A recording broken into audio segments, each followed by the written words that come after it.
Alors, bonjour à tout le monde et bienvenue dans cette nouvelle vidéo de notre série de vidéos sur la notion de théorie des probabilités. Dans cette vidéo, nous abordons un exercice d'application des notions de fonctions de répartition, densité de probabilité et de probabilité d'événements liées à des variables aléatoires continues. Donc, il y a une variable aléatoire continue. Eh bien, on considère la fonction suivante que vous avez là, que j'ai d'ailleurs pris le soin de réécrire ici. Vous avez donc grand f de x, donc c'est une fonction de répartition qui est égale à x carré fois indicatrice de 0 de x compris entre 0 1 de x plus indicatrice de x supérieur à 1. Voilà. Et la première question nous demande de tracer le graphe de f. Alors, pour répondre à cette première question, il faut déjà faire une toute petite manipulation. C'est celle de réécrire cette fonction-là, de la décomposer. Donc, comme on a pu le démontrer, on a pu l'établir dans la vidéo précédente, lorsque vous avez une fonction qui s'écrit sous cette forme condensée avec l'application ou la fonction indicatrice, il faut d'abord, dans un premier temps, décomposer. Et cette fonction, en réalité, elle a trois valeurs. Et je vais vous montrer pourquoi elle a trois valeurs d'une manière toute simple. Supposons une droite graduée, donc de moins infini à plus l'infini, supposons. Et je place le point 0, le point 1. En fait, cette fonction-là, normalement, elle a trois valeurs parce qu'en réalité, on voit déjà dans un premier temps ici, vous avez le x qui est compris entre 0 et 1. Donc, pour toutes les valeurs de x compris entre 0 et 1, vous avez une valeur de la fonction. Et appelons par exemple, notons par le rouge, c'est-à-dire que pour toutes ces valeurs-là, en fait, la fonction, elle a une valeur. Et pour toutes les valeurs de x supérieures à 1, cette fonction a une autre valeur. Donc pour tous les x supérieurs à 1, strictement, la fonction a une valeur. Et à la fin, en jaune, il ne reste que les autres valeurs. Donc pour toutes les valeurs de x inférieures à 0, vous voyez, la fonction a une troisième valeur. Et comment on le sait? On le sait simplement en regardant les intervalles que vous avez sous les indicatrices. Donc la fonction, elle a une première valeur pour cet intervalle-là. Elle a une deuxième valeur pour cet intervalle-là. Et elle a une troisième valeur pour toutes les valeurs restantes. Et donc là, ici, on a pu établir ceci, cela. Et les valeurs restantes étaient toutes les valeurs inférieures à 0. Donc on va chercher dans un premier temps les valeurs de la fonction si x est inférieur à 0. Dans un second temps, on va chercher les valeurs de la fonction si x est compris entre 0 et 1. Et dans un troisième temps, si x est supérieur à 1. Voilà. Donc si x est inférieur à 0, en jaune, regardez, on essaie d'évaluer les indicatrices. Donc indicatrice de x sur l'intervalle 0,1, le x qu'on a là, il est inférieur à 0. On fait l'hypothèse que le x est inférieur à 0. Donc en réalité, ça veut dire que cette indicatrice-là, elle vaut 0. Parce que l'intervalle que vous avez là, c'est de 0 à 1 et on cherche à évaluer l'indicatrice, on l'évalue sur des valeurs de x qui sont inférieures à 0. Donc des valeurs qui n'appartiennent pas à cet intervalle-là. Donc l'indicatrice vaut 0. Vous avez donc 0 fois x carré plus, même chose ici, 0. Parce qu'on cherche à évaluer l'indicatrice sur des valeurs de x qui sont inférieures à 0, alors que l'intervalle de l'indicatrice, c'est des x supérieurs à 1. Donc le sous-ensemble, c'est x supérieur à 1, donc 0. Voilà. Donc ici, vous avez donc x carré fois 0 plus 0, ça vous fait 0 simplement. Deuxième cas, on cherche à évaluer l'indicatrice pour les valeurs de x comprises entre 0 et 1. Donc vous avez donc ça. Et pour évaluer donc cette valeur-là, dans un premier temps, la première indicatrice, ça nous fait x fois x carré fois 1. Pourquoi? Parce qu'on l'évalue sur des valeurs de x qui sont comprises entre 0 et 1. Et pile poil, donc, l'intervalle que nous avons là. Donc ça fait 1, puisque le x, il tombe dans cet intervalle-là, plus 0. Parce qu'on l'évalue encore une fois sur des valeurs comprises entre 0 et 1. Et l'intervalle de l'indicatrice désigne des valeurs supérieures à 1. Donc 0, 1 n'appartient pas, donc ça vaut 0. Donc si on calcule ça, on a x carré. Et dans le troisième cas, vous avez donc pour toutes les valeurs, on l'évalue cette fois pour toutes les valeurs de x qui sont supérieures à 1. Vous l'avez ici. Donc en l'évaluant pour toutes les valeurs de x supérieures à 1, dans le premier cas, on dira que c'est x carré fois 0. Parce que nous avons une indicatrice qui est définie sur 0, sur l'intervalle de 0 à 1, et on cherche à l'évaluer pour des valeurs supérieures à 1. donc elle vaut 0, plus 1 parce que vous avez une indicatrice qui est définie sur des valeurs supérieures à 1 et on cherche à l'évaluer justement sur des valeurs supérieures à 1. Donc elle vaut 1. En calculant, donc vous avez x carré fois 0 plus 1, ce qui vous fait 1. Vous voyez? Donc voilà un peu la décomposition de la fonction. Donc on l'a décomposée en 3 paliers pour les x inférieurs à 0, pour les x compris entre 0 et 1 et pour les x supérieurs à 1. Donc une fois que cela est dit, on répond à la première question, c'est-à-dire qu'on trace donc le graphe de f. Donc pour tracer le graphe de f, on passe par une manipulation donc toute simple. Alors,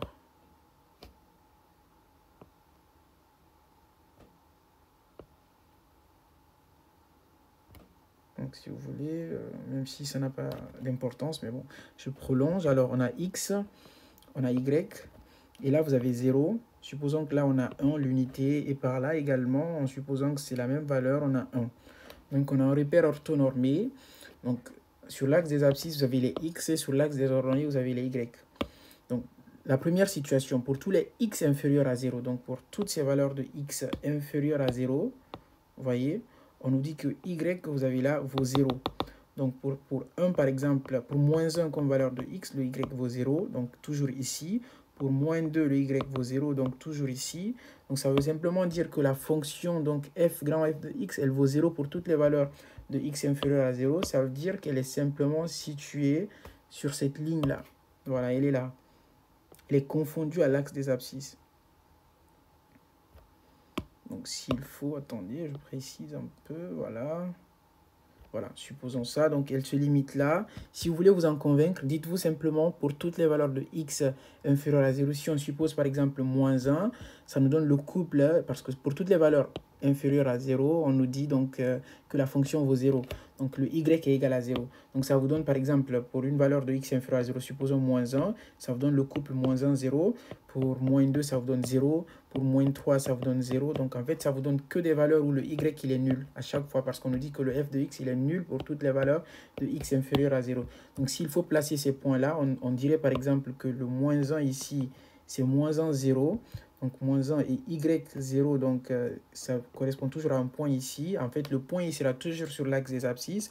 Donc, ça vous fait une droite comme ça. Voilà. Donc, ça vous fera chaque fois comme ça. Voilà. Donc, simplement la notion derrière. Et une fois que cela est dit, on passe à la deuxième partie. Pour toutes les valeurs donc, de x comprises entre 0 et 1, la fonction elle vaut x carré. Alors ici, en réalité, on aurait dû faire une étude de fonction, une étude de x carré sur l'intervalle 0, 1. Mais bon, en supposant que x carré est une fonction usuelle qu'on a tous appris à étudier, on peut simplement tracer sa courbe. Donc de 0 à 1, en fait, cette courbe-là, elle sera, la fonction elle est croissante, ça on le sait déjà parce que c'est x carré, et elle croît de cette manière. Alors, je vous demande de me croire sur parole parce que la question c'est de tracer le graphe simplement de f. Donc, on ne nous attend pas en réalité sur l'étude de la fonction, mais simplement sur la compréhension du graphe et comment le faire, comment le tracer. Mais si vous voulez, vous pouvez simplement étudier la fonction x carré sur l'intervalle 0, 1 en dérivant x carré et en continuant donc l'étude de fonction. Mais je vous dis simplement que l'allure de la courbe sera celle que vous avez ici. Voilà. Et après ça, troisième étape, on trace la fonction pour toutes les valeurs de x supérieures à 1. Donc pour toutes les valeurs de x supérieures à 1, c'est le même cas d'ailleurs que pour ce que vous avez là. Pour toutes les valeurs de x supérieures à 1, on nous dit que la fonction elle vaut 1. Donc ça veut dire qu'en fait, déjà regardez, on nous dit que le y il vaut 1. Vous voyez? Donc pour toutes les valeurs de x supérieures à 1, la fonction vaut 1, c'est-à-dire que ça sera à partir de 1. Donc pour toutes les valeurs, n'oubliez pas que le x il est ici. Donc pour toutes les valeurs à partir d'ici, pour toutes les valeurs ici, on dit que la fonction elle vaut 1. Donc ça sera de là jusqu'à l'infini, vous voyez.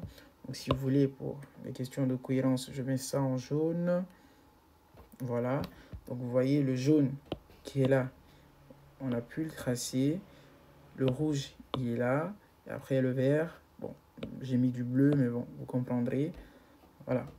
Donc une fois que cela est dit, on a pu tracer donc le graphe. On nous demande dans un second temps de montrer que la fonction, de montrer que f est une fonction de répartition.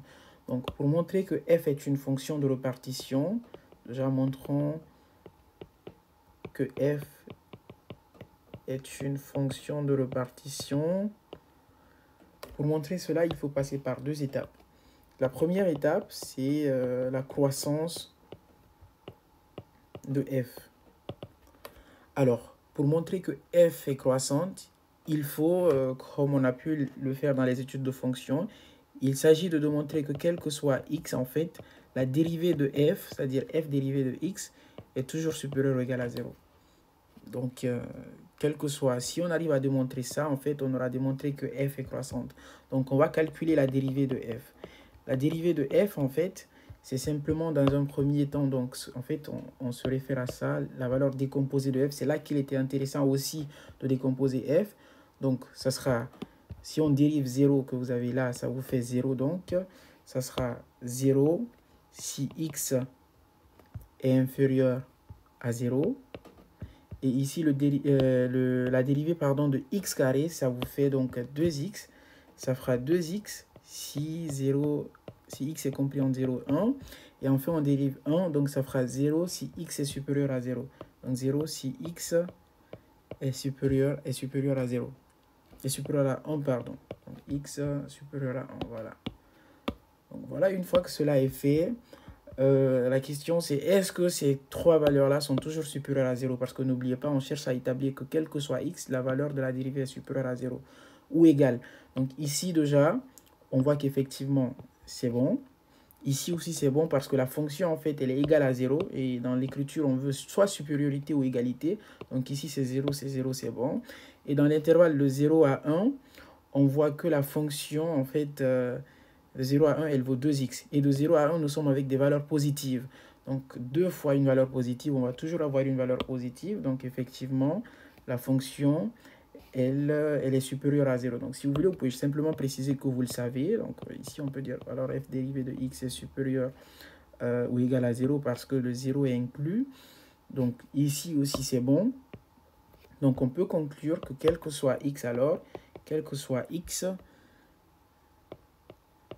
f dérivée de x est toujours supérieur ou égal à 0. Alors, f est croissante. Donc, la fonction de répartition, pardon, la fonction, elle est croissante. Jusque-là, on ne sait pas si c'est une fonction de répartition. La deuxième étape, c'est de montrer toujours que la limite donc, de f de x, lorsque x tend vers, de calculer la limite et de montrer que sa limite en x en plus l'infini est égale à 1. Donc, lorsque x tend vers plus l'infini, c'est-à-dire pour des valeurs de x qui tendent vers plus l'infini, regardez ici, lorsque x tend vers plus l'infini, nous sommes avec des valeurs de x qui sont supérieures à 1 parce que la valeur la plus proche pour l'écriture de la fonction de répartition, la valeur la plus proche de l'infini, les valeurs les plus proches sont des valeurs supérieures à 1. Donc la fonction, elle vaut 1. Donc on utilise simplement la limite de 1 lorsque x tend vers plus l'infini. Ça nous fait la limite de 1 lorsque x tend vers plus l'infini. En fait, il faut simplement se dire que pour x qui tend vers plus l'infini, la fonction, elle vaut 1. Vous voyez? Donc, on utilise la limite en 1 lorsque x tend vers plus l'infini. La limite, pardon, de 1 lorsque x tend vers plus l'infini. Et ça vous fait 1. Donc, là aussi, c'est bon. On a pu démontrer que sa limite est égale à 1 si x tend vers plus l'infini. Troisième étape, il faut calculer sa limite en moins l'infini et montrer qu'elle vaut 0. Vous voyez? Donc, pour cela, en fait, on se demande quelle est la valeur de la fonction lorsque x tend vers moins l'infini. On voit que lorsque x tend vers moins l'infini, c'est-à-dire moins l'infini, c'est une valeur qui est inférieure à 0. Donc ici, pour toutes les valeurs inférieures à 0, on voit que la fonction, elle est nulle. Donc, on cherche simplement à étudier sa limite donc en 0. La limite de 0, pardon, lorsque x tend vers moins l'infini. Vous voyez? La limite de 0 lorsque x tend vers moins l'infini et c'est 0.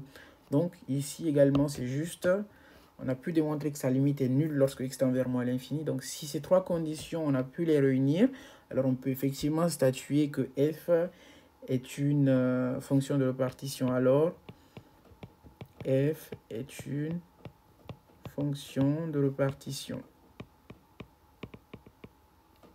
Alors, pour une question de cohérence dans la rédaction, il aurait été plus judicieux pour vous de dire, par exemple, montrons que f est une fonction de répartition et de revenir à la ligne dire, pour cela, montrons que 1, f est croissante, 2, limite de f de x, x tend vers plus l'infini égale à 1, 3, limite de f de x lorsque x tend vers moins l'infini égale à 0. En fait, vous annoncez ce que vous allez faire et après vous faites le calcul. Là, directement, je suis passé au calcul. C'est pas mal. On ne nous attend pas vraiment sur une rédaction parfaite. Mais voilà, si on aurait voulu parfaire l'écriture, on aurait pu faire ça. Annoncer les couleurs avant de faire le calcul. Parce qu'ici, en fait, je conclus, mais réellement, je ne dis pas pourquoi je conclus. Donc, je conclus parce que j'ai pu réunir ces trois conditions-là. Voilà. Donc, une fois que cela est dit, deuxième question, on nous demande de calculer la densité de probabilité. Alors, la densité de probabilité, en réalité, elle a déjà été faite. Hein. On a dérivé la fonction et en la dérivant, on a calculé la densité de probabilité. Parce que rappelez-vous, on avait dit que la densité de probabilité, c'est-à-dire donc de densité de proba.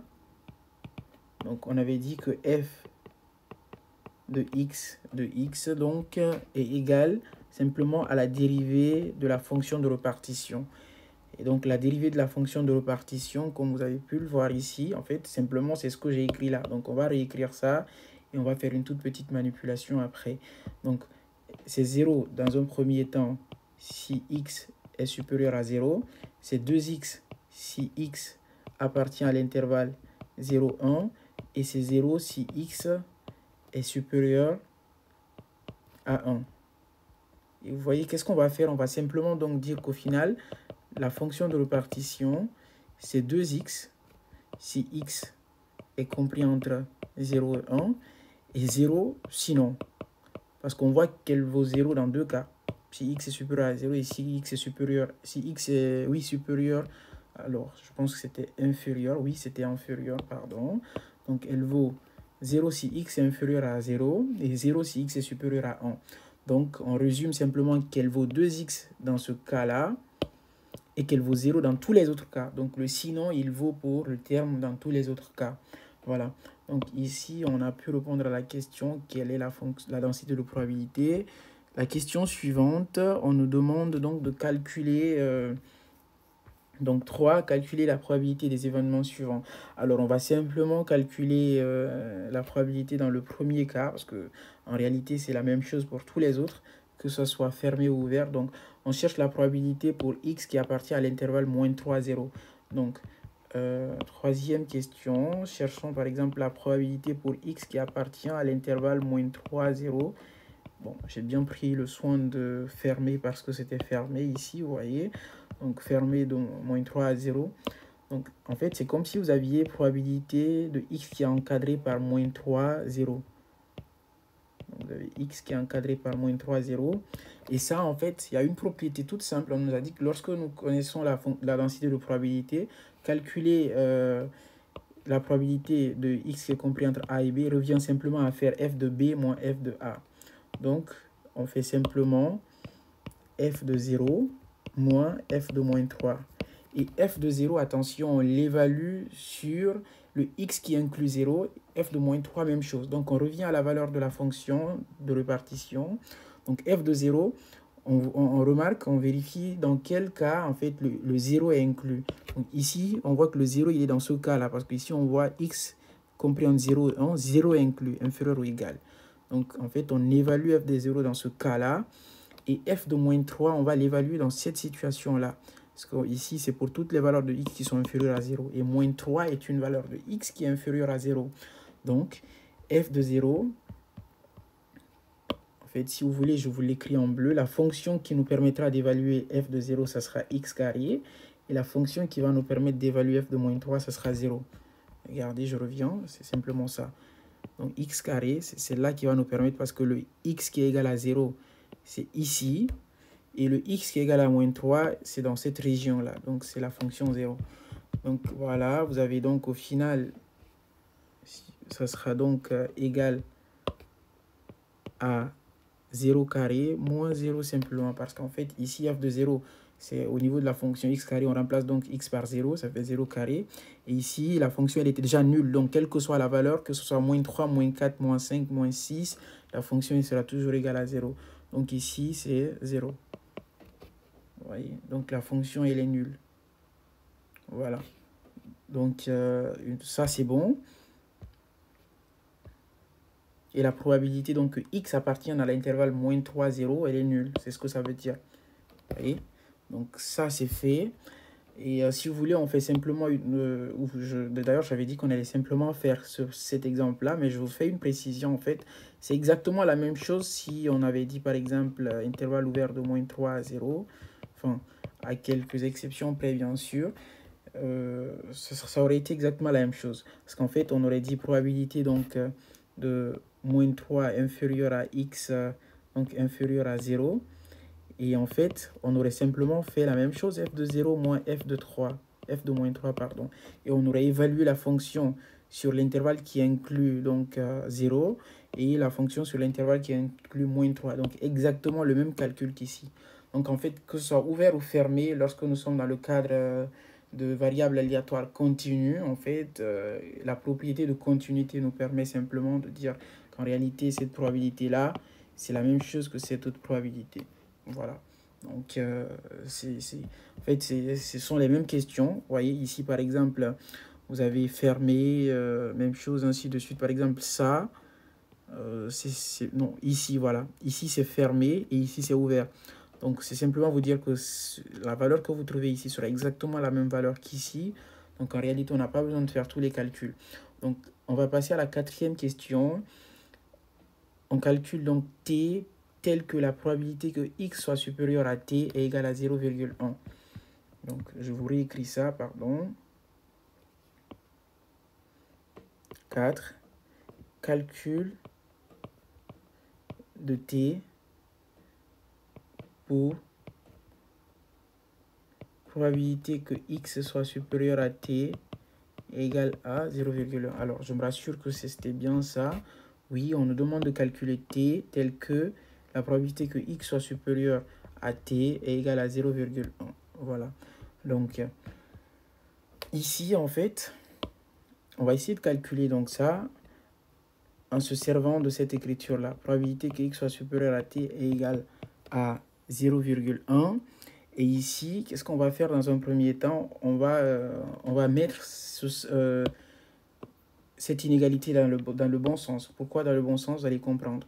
En fait, ce que vous avez là, c'est la même chose que 1 moins probabilité que x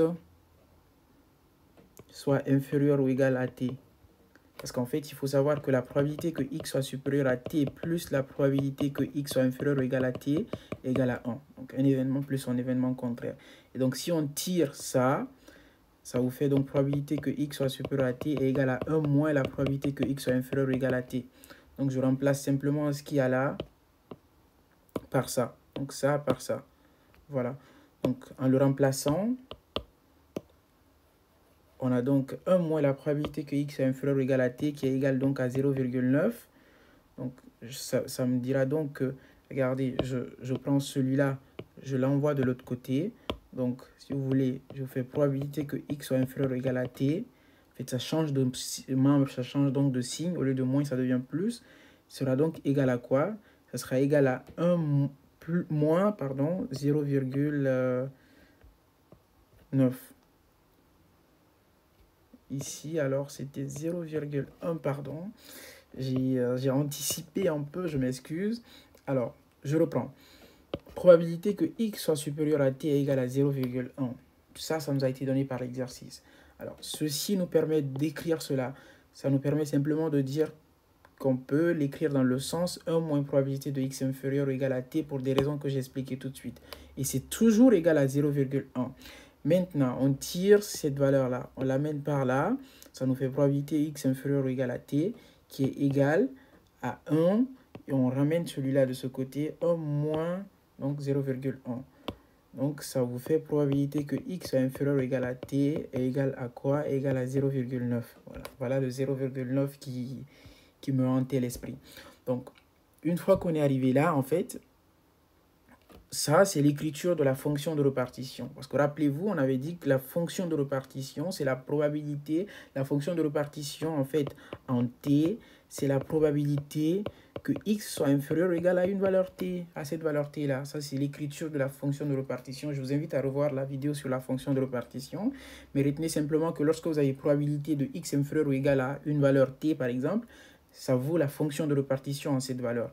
Donc ici, on peut simplement dire que cette écriture-là est égale à f de t qui est égal à 0,9. Voilà. À f de t qui est égal à 0,9. Voilà.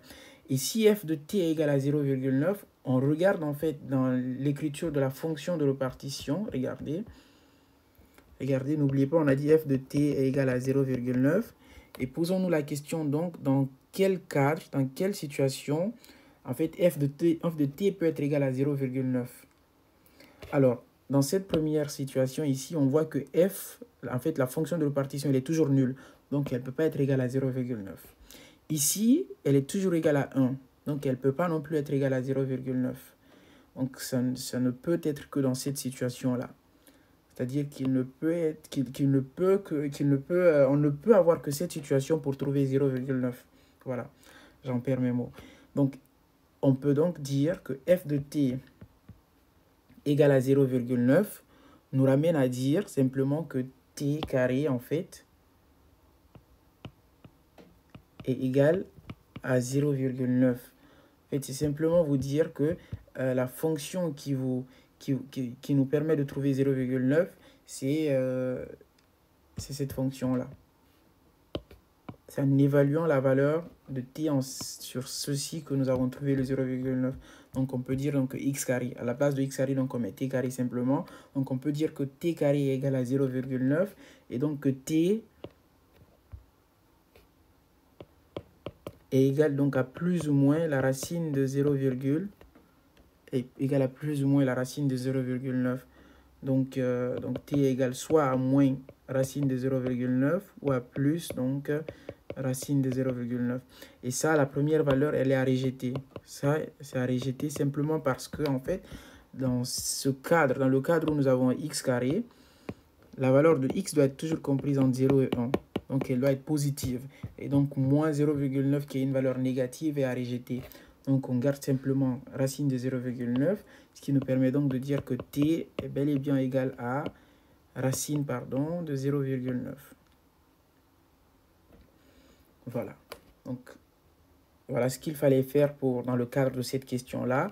Et peut-être qu'il y a des nuances en ce qui concerne cette partie. En fait, une fois que vous arrivez là, f de t est égal à 0,9, on évalue simplement la valeur de t en la réécrivant dans l'expression de la fonction qu'on a identifiée. En fait, on a pu dire que la seule valeur ou la seule fonction qui nous a permis de trouver 0,9, c'est le x carré.